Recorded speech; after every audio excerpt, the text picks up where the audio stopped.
नर्मदे हर। प्रणाम गुरुदेव। आनंद रहिए। मुझे प्रश्न ये था कि हिंदू जो है हम्म, लड़ क्यों नहीं सकता? कमजोर क्यों है हिंदू? हिंदूहीन क्यों है? और कुछ अर्थों में कहा जाए कि हिंदू कायर क्यों अब कायरता तो मान लो है, मतलब आपका प्रश्न है कि हिंदू कमजोर है या डरपोक है या उसको सहनशीलता कह सकते हो। है? जी बहुत सारे प्रश्न हो सकते हैं, लेकिन सत्य जो है बड़ा कड़वा और बड़ा कठिन होता है, जी जो हर किसी से हजम नहीं होता है। देखो, हिंदू बस अपने निहित स्वार्थों में जीना चाहता है। जी हिंदू घर में राज करना चाहता है। जी बेटा है तो बाप पे करना चाहता है, भाई है तो भाई पे करना चाहता है, पत्नी है तो पति पे करना चाहती है, या पति है तो पत्नी पे करना चाहता है। तो इनके परिवार का ही वैमनस्यता बहुत बेकार हो जाता है। इनका जड़ ही कमजोर पहले कर लेते हैं और फिर ये बाहर की गुलामी करते हैं।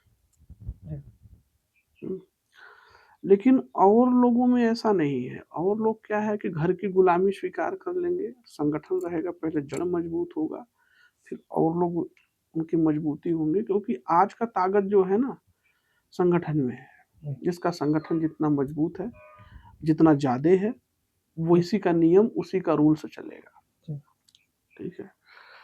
तो ये जो सनातन धर्म है, सनातन धर्म एक जो सत्य है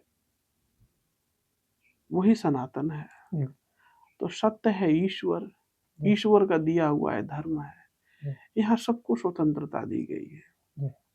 ठीक है। किसी को कोई बाध्य नहीं किया गया है। इसी परंपरा में मैं इधर देखता हूँ तो बड़े सादगी भाव से भगवान की पूजा होती है, सात्विक विधि विधान से, और वैष्णव विधि से उनकी पूजा होती है। जैसे गुजरात हुआ, एमपी हुआ, राजस्थान हुआ, ठीक है, हरियाणा पंजाब में भी शायद वही सब प्रचलन ज्यादातर है। लेकिन और राज्यों में आप जाओ, जैसे कि अब यही का राज्य जो है सटा हुआ झारखंड है। झारखंड में आप जाओगे तो उनके जो पूर्वज हैं जो मरते हैं, मैंने खुद वहां जाके देखा है, अगर किसी को देखना हो तो मैं दिखा भी सकता हूँ चल के। मैं बोकारो में रहता था। तो बोकारो में कुछ तिवारी परंपरा के लोग, कुछ पांडे परंपरा के लोग वो होते थे और काफी विद्वान भी होते थे। उनके साथ में रहा वहाँ बोकारो गरगा डैम के पास में कुटिया बना के रहा, शमशान भूमि में। तो वहाँ पे हम, हालांकि शमशान में रहने की वजह से लोग हमको, अघोरी संप्रदाय से भी हम थे, तो हमारे पास वो लोग मांसाहारी विभाग जो है काफी अधिक मात्रा में जुटता था। और वो ब्राह्मण जो मैं देखता था कि वो किसी से दबने वाले नहीं थे। वहां भी उपद्रवी समाज के लोग हैं जो पूरे मानव जाति को प्रभावित कर रहे हैं पूरे दुनिया में, वो थे, लेकिन वो उनसे एक इंच नहीं दबते थे। वो तुरंत हर मामले में आगे रहते थे। तो उनका जो जीवन पद्धति हमने देखा, उनका जो पद्धति था वो बलि प्रथा का था। अगर उनका शादी हो रहा है तो शादी में भी बलि वली देकर मांस वगैरह का भोग, वहां पे मांस भक्षण बहुत ज्यादा है। और अगर कुछ उनके पूर्वज जैसे मर गए, हम लोगों में तेरही वगैरह होता है इधर, तेरही जैसे कहते हैं 13 दिन के, तो वो पहले उनका समाज जुटता है, पहले वो ये डिसाइड करता है कि भाई आप कितना किलो मांस आपका बनाने का वो है। ठीक है। तो ऐसा वहां पे मैंने देखा। तो वो सब भी ब्राह्मण ही है, ऐसा नहीं है कोई ब्राह्मण नहीं है, उत्तम ब्राह्मण है, ज्ञानी है, श्राद्ध का कर्म भी उसी विधि से कराते हैं। बस उनकी पद्धति जो है वो वामाचार की है। अब बंगाल भी वही है, आसाम भी वही है, पूरा बलि प्रथा का ये सब क्षेत्र है। और यही कारण रहा कि असम वगैरह पे कोई ज्यादा राज जो है कर नहीं पाया। ठीक है। वहाँ के राजा जो बहुत सारे हुए हैं, काफी लड़े भी हैं। और ये भी सिस्टम था। तो अब जैसे कि भारत में लगभग आज के, या आप भी जानते होंगे, कुछ साल पहले अगर आपने देखा होगा कि हर गाँवों में लगभग ग्राम देवी को साल में एक बार पूरे गांव के बच्चे, बूढ़े, बुजुर्ग सबके सामने एक बलि देते थे। तो हमने पहले उनसे विचार किया कि दादाजी जो पूजा करते थे कि आप ये बलि, ये जीव की बलि क्यों दे रहे हो? तो उन्होंने कहा कि ये हमारे पूर्वजों की बनाई हुई परंपरा है, जो अभी मैं इसको नहीं तोड़ सकता। लेकिन शायद उनको इसके बारे में ज्यादा जानकारी नहीं था, इसलिए वो नहीं बता पाए, इतना ही केवल कहा। तो हमें लगा कि नहीं, ये ठीक तो नहीं है किसी जीव की बलि चढ़ाना। तो वहीं पे एक बुजुर्ग ब्राह्मण थे, तो वो ही पूजा वूजा कर रहे थे, मतलब उस बकरे का जो बलि के लिए माँ के सामने, देवी के सामने तैयार होगा। और काफी बाजा वोजा भी बजता था, उनका एक होता था कि आज देवी जी पे बलि चढ़ेगी। तो मैंने उनसे पूछा कि ये बताओ, ये माता जी को बलि क्यों चढ़ता है? तो उन्होंने कहा कि ये जो है गांव की रक्षक देवी है, ठीक है, महाकाली माँ गांव की रक्षा करती है। ऐसा हमारा विश्वास है कि अदृश्य रूप से वो हमारी रक्षा करती है। मिलिट्री यानी फोर्स यानी पुलिस की तरह वो अदृश्य रूप से हमारी सुरक्षा करती है। जैसे प्रत्यक्ष रूप से पुलिस है, मिलिट्री है, हमारी रक्षा के लिए ही है ना, वैसे ही अदृश्य रूप से ये रक्षा करती है। तो हम कहा तो बोले जैसे मिलिट्री को दिया जाता है मदिरा का बोतल और मांस भी दिया जाता है, क्योंकि वो सामने वाले विरोधी से लड़ सके, उग्र शक्ति आ रही हमें हानि पहुंचाने के लिए, तो उस उग्र शक्ति से हमारी सुरक्षा कर सके। तो हम बोला लेकिन माँ को तो कुछ भी चीज खिला सकते हो? बोले नहीं, हम नहीं खिला सकते। बोले क्यों? और हमें लगा कि वो बहुत ही विद्वान थे, वो मतलब कि काफी ज्ञानी थे। फिर उन्होंने बताया कि ये जो सिंह को अगर तुम शाकाहारी बना के रखोगे, इसे शाकाहारी जो भोजन है वो खिलाओगे, मांसाहार से इसे दूर करोगे, तो किसी दिन अगर मान लो जंगल का शेर अगर आता है, गांव की तरफ हमला करता है, तो ये सिंह पहले भाग जाएगा। ये उस मांसाहारी जंगली सिंह का सामना कभी नहीं कर पाएगा, क्योंकि ऐसी उसकी परवरिश नहीं है, ये चीज उसने देखा नहीं है। आज घर घर में जो लड़ाई छिड़ी हुई है, ठीक है, घर घर में जो लड़ाई छिड़ी हुई है, जो लोग गाय को सबसे पवित्र मानते हैं, हम भी मानते हैं कि गौ एक धरती की ऐसी चीज है जिनका हर चीज सिर्फ उपयोगी है, कोई चीज इनका ऐसा नहीं है जो उपयोगी नहीं है, ठीक है। और हिंदू धर्म में उन्हें बड़ा पवित्र माना जाता है। तो उस गाय को मैंने धर्म के दृष्टिकोण से जब देखा तो मुझे बड़ा दुख हुआ। जब मैं तमिलनाडु की यात्रा में था तो मैंने सरेआम ऐसे गाय बधी हुई है, ऐसे रोड पे ऐसे काट रहे हैं, ये गाय का मांस, ये बैल का मांस, ये बछड़े का मांस, ये बछिया का मांस, इस प्रकार से उसी रास्ते से भगवान हमको ले गए। ये भी देख लो। और ये वही जगह है जहां पे किसी समय में बहुत ज्यादा हिंदू हुआ करते थे, आज वो सब क्रिश्चियन हो गए हैं, आज वो सब इस्लाम कबूल कर लिए हैं, अलग अलग धर्मों में सब चले गए हैं, ठीक है। और वहां हिंदू जो है उस क्षेत्रों में अल्पसंख्यक हो चुका है, समझ रहे हो। तो कभी भी वहां से ये फतवा की राजनीति भी हो सकती है, कब हिंदू अपना घर खाली करो, ये क्या करेंगे, फिर भाग के कहाँ जाएंगे, क्योंकि न तो अब नेपाल बचा जाने के लिए, न तो बांग्लादेश बचा, हालांकि पाकिस्तान तो अलग हो ही गया था, अब ये कहाँ जाएंगे, ये बड़ा चिंता का विषय है। और धर्म तभी बचेगा, धर्म गुरु तभी बचेंगे जब हिंदू रहेगा। जब हिंदू ही नहीं रहेगा तो धर्म गुरु क्या करेंगे, गुरु किसका बने। हम कहते हैं कि इतना तेजी से अन्य धर्म के लोग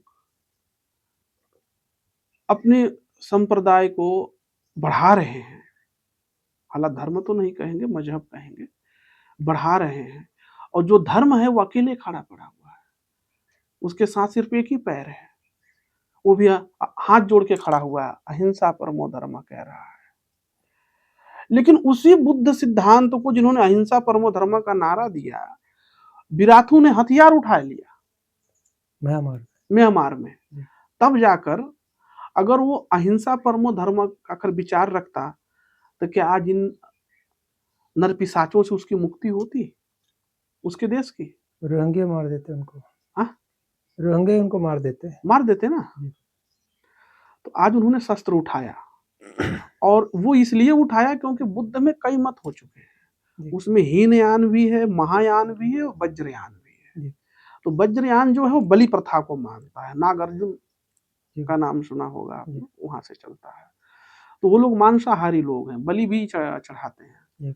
और बुद्ध ने फिर बाद में ये छूट दिया लोगों को, उस संप्रदाय ने समय काल को देखते हुए, कि जिन्हें मांस खाना है वो खाएं, जिन्हें नहीं खाना है वो ना खाएं, जो खाना चाहते हैं वो हिंसा करके ना खाएं। ठीक। तो दूसरे समाज के जो लोग जो हिंसा करते हैं उनसे वो मांस खरीद के खा लेते हैं। अगर ये खाए ही नहीं तो दूसरे समाज वाला हिंसा ही क्यों करे? मतलब ये कितनी बारीकी बेवकूफी बताई गई है, समझ रहे हो ना? अब रही बात हिंदुओं की, तो हिंदुओं को क्या समझाया जाएगा, कैसे समझाया जाएगा? क्योंकि उनकी जो परवरिश है, जो पूरे मानव जाति के को एक छत के नीचे, एक टोपी के नीचे लाना चाहते हैं, उनकी पद्धति ये है कि उनका एक बेटा है छोटा सा, उस बेटा और वो बकरी का बच्चा दोनों साथ आते हैं, साथ में काफी दोस्ती होती है, मित्रता होती है, काफी भाईचारा होता है। और जब उनका एक विशेष कोई त्योहार आता है ना, तो उसी बच्चे के हाथ में वो खंजर पकड़ाते हैं कि बेटा इसका गर्दन काटो, एक झटके में नहीं, इसको धीरे धीरे ऐसे ऐसे रेतो। ठीक है। और हमने क्या सिखा के रखा है, हाँ बेटा लहसुन खा लिया तो ठाकुर जी नाराज हो जाएंगे, उनको लकवा लग जाएगा। तो धरती पे कटने वाला रहेगा या काटने वाला रहेगा? कौन रहेगा? हाँ, लोग कहते हैं कानून देख लेगा। हम पूछते हैं कानून क्या बांग्लादेश में नहीं था? वहां संविधान नहीं था? भारत के जैसा ही थोड़ा कम बेसी का ही संविधान था बांग्लादेश में। पाकिस्तान में नहीं था? वहां भी था। तो क्या हुआ? आज वहां पे हिंदू जो था 30% से घट के 20%, 2% पे आ गया। पाकिस्तान, बांग्लादेश में 8% पे आ गया। और भारत में जो 20% थे, अरे जो 5% थे, आज वो जो है 30% हो गए। तो किस धर्म गुरु की नीति सही है? हमारे सनातन वाले धर्म गुरु की नीति सही है या उनकी धर्म नीति सही है? हा? तुम्हारी तपस्या, तुम्हारा ज्ञान, तुम्हारा शक्ति, तुम्हारी श्रेष्ठता अगर इतनी बेहतर है तो तुम कम क्यों हो जा रहे हो? लोग तुम्हारे परंपरा को, सनातन को छोड़ के लोग दूसरे धर्मों में, दूसरे मजहब में क्यों जा रहे हैं? कहां तुम फेल हो? क्यों फेल हो?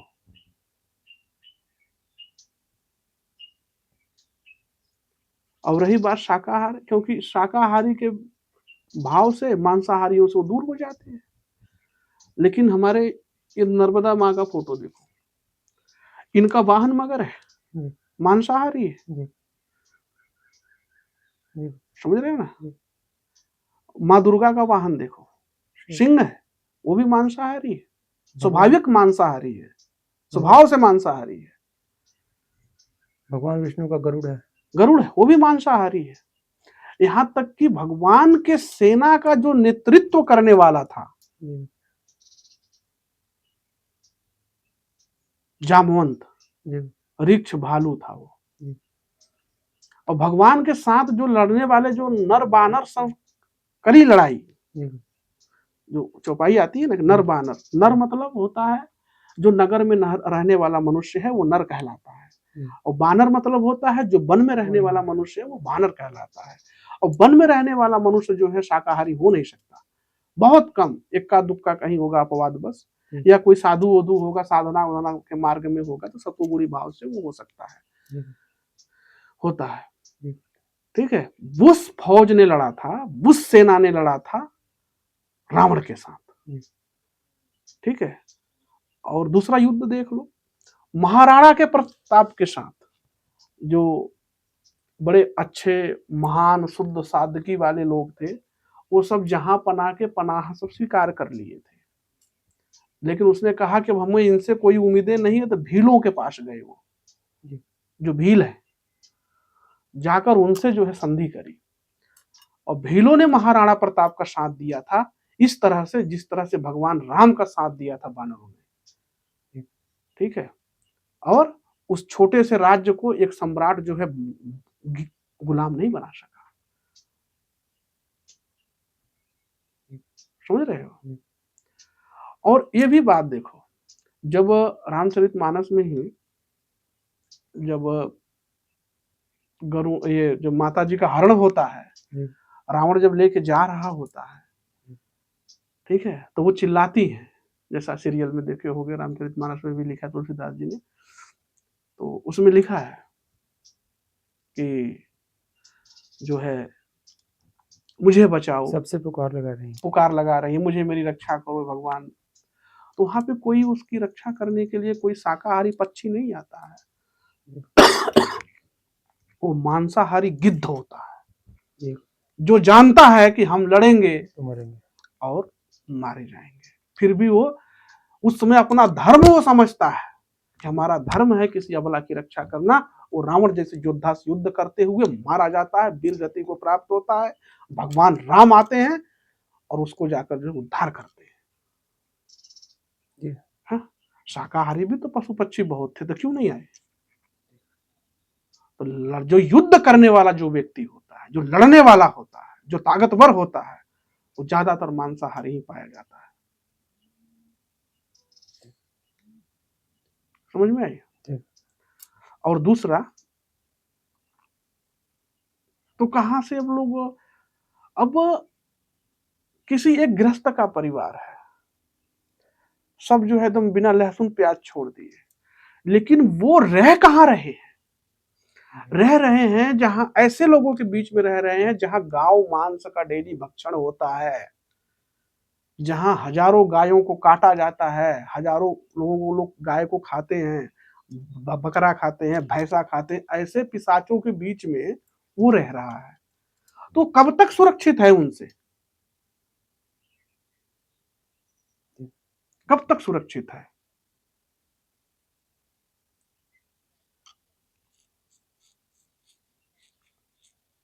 हिंदुओं की रक्षा के लिए क्या नाम था, गुरु नानक देव जी, गुरु गोविंद सिंह जी, गुरु गोविंद सिंह जी, उन्होंने एक फौज बनाई, गुरु गोविंद सिंह जी ने।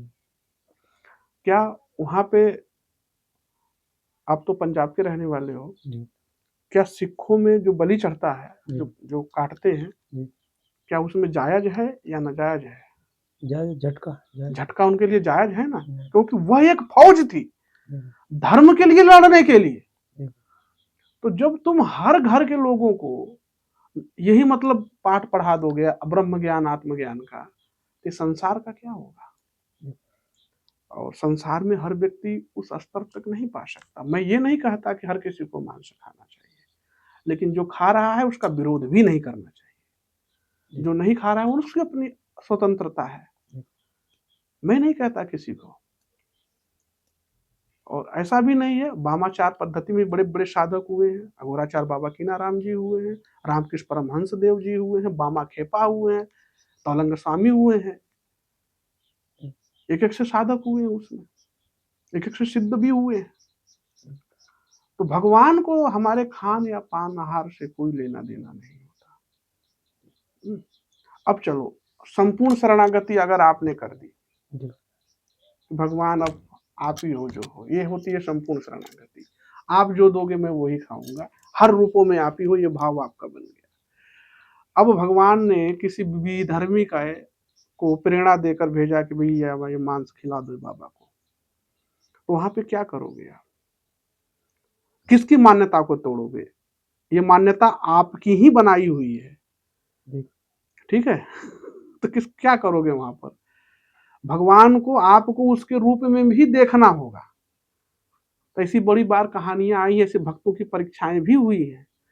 तो वो जब खाने गए हैं बेचारे, जो शाकाहारी भक्त रहे भगवान के, तो उनके सामने मांस परोसा गया है, और जब वो आचमनी किए हैं तो उनके हिसाब के भोजन में परिवर्तित हो गया है। लेकिन उस भाव की परीक्षा है ना, शरणागत की परीक्षा है ना ये। वैसे कई भक्तों के भी चरित्र आते हैं कि वो जो देवता ने उनसे पति पत्नी को बोला कि अपने बेटे की बलि दो, उसको हाँ। बनाओ। रानी चांगुड़ा, जी। राजा मोरन ध्वज, जी। जो भगवान शिव अघोरी का रूप लेकर आते हैं, जी। उन्होंने कहा कि मैं भूखा हूं, मैं मांस खाऊंगा, अपने बेटे को ले आओ। तो वो लोग उस भक्ति में आकर अपने ही बलि, मतलब होता है जो चीज आपको सबसे ज्यादा प्रिय हो, सबसे ज्यादा आपका मोह किस चीज से है, वही चीज ईश्वर आपसे छीनेगा जिस चीज से आपको ज्यादा आसक्ति होगी। तो बेटे में आसक्ति थी, तो बेटे को ही जो है वहां पर छिन्न भिन्न करा दिया, और फिर उनको आवाज दिया तो बेटा जिंदा भी हो गया। तो भगवान के लिए कोई नियम, कोई कायदा कानून नहीं होता। ठीक है, ठीक है। नर्मदे हर, जय माँ कामाख्या। जय गुरुदेव, प्रणाम।